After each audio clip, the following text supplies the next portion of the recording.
بسم الله الرحمن الرحيم. عن عائشة رضي الله تعالى عنها قالت قال رسول الله صلى الله تعالى عليه وسلم وإن أحب الأعمال إلى الله ما دام وإن قل. رواہ البخاری۔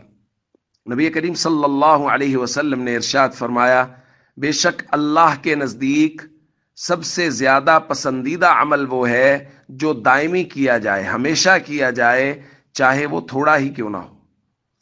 دوستو، اللہ کو دائمی کیا جانے والا عمل پسند ہے۔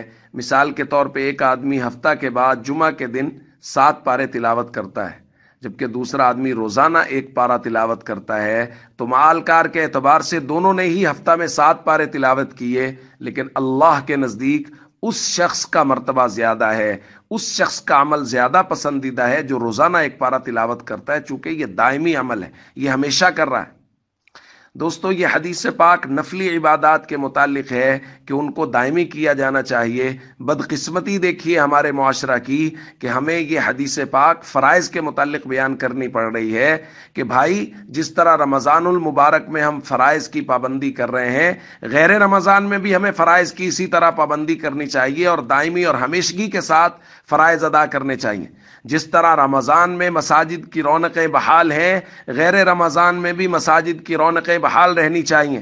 اور یاد رکھیے، نماز پڑھنا نبی کریم صلی اللہ علیہ وسلم کی وفاداری کا سرٹیفکیٹ ہے، اور نماز نہ پڑھنا نبی پاک صلی اللہ علیہ وسلم کی بے وفائی ہے، اور ہمیں اللہ کے نبی کا وفادار بننا ہے۔ حضور نے فرمایا، الجفاء کل الجفاء والکفر والنفاق من سمع منادی اللہ ینادی للصلاۃ فلا یجیبہ۔ وہ سراسر میرا بے وفا امتی ہے، وہ کفر کرنے والا، ناشکری کرنے والا ہے، وہ منافقت کرنے والا ہے۔ یا رسول اللہ، وہ کون ہے؟ فرمایا، من سمع منادی اللہ ینادی للصلاۃ فلا یجیبہ، جو مؤذن کی اذان کی آواز تو سنے لیکن نماز پڑھنے کے لیے مسجد میں نہ آئے۔ تو دوستو، جس طرح رمضان میں نماز فرض، غیر رمضان میں بھی نماز فرض، جس طرح رمضان میں نماز اللہ کے نبی کے ساتھ وفاداری کا سرٹیفکیٹ ہے، غیر رمضان میں بھی ایسے ہے۔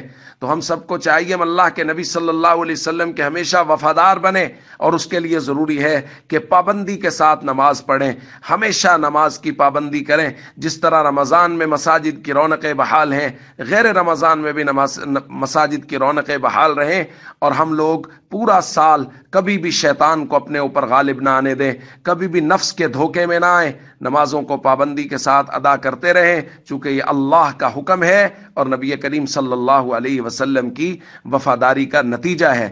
ہمیں حضور کا وفادار رہنا ہے اور اللہ کے احکام کا پابند رہنا ہے۔ السلام علیکم ورحمۃ اللہ وبرکاتہ۔